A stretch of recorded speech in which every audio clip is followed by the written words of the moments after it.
What's going on, musicians? Today I'm here to talk to you about the electric bass.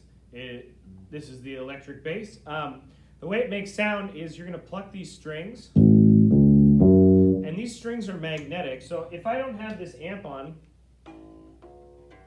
it still makes a sound, but the way it picks up the sound and sends it to this amplifier is these strings are magnetic, and in here there's these little magnets that sense the distortion of the magnetic field. So when it vibrates, the string vibrates, it makes sound, but it also makes this magnetic field, it distorts this magnetic field in these pickups.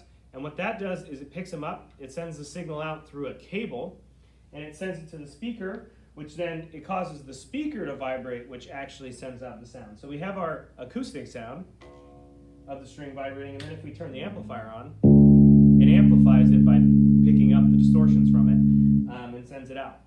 So this is used in a lot of styles of music, actually every style of music, maybe not electric bass specifically, but upright bass, and bass is in every style of music. It's a really fun instrument. It's not the most banned instrument, but we still do teach it, and they have the book for it. So just some examples of playing it. You can play band music. It usually doubles tuba parts.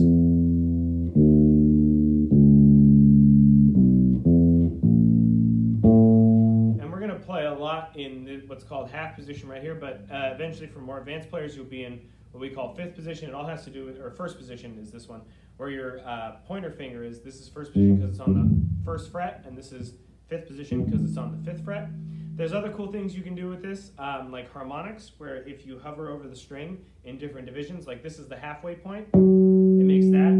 This would be the, if I divide it into 3 parts, it would make that. 4 parts is that, 5 parts, 6, 7, etc. And you can do those on all the string. There's a lot of cool things you can do with these, but again, mostly in band, we're playing right down here.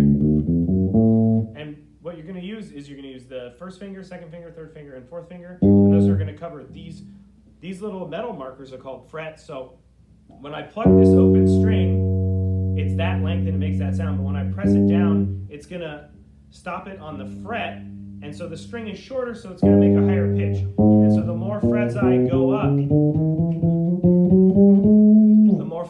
up, the higher the pitch is going to be, all the way up to there. Now, we have 4 strings, an E string, A string, D string, and G string, and they are, the highest string is the G, which is going to be the thinnest. If we look down here, this one is the G string. So the thicker the strings are, the lower the pitch is too. The strings are all the same length. They all go from the bridge to the neck, but the thicker ones go lower, and then we change the pitch by pressing those. And the way we play this is we pluck it. But there's other ways to play it. You can play it with a pick. I don't have a pick here, but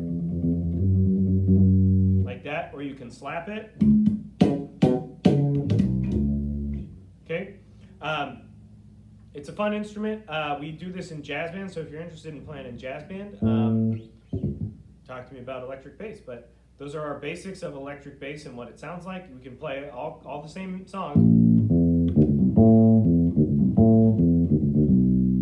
all that fun music that you want to play, you can play on the electric bass. So that's the electric bass. Stay tuned for more videos.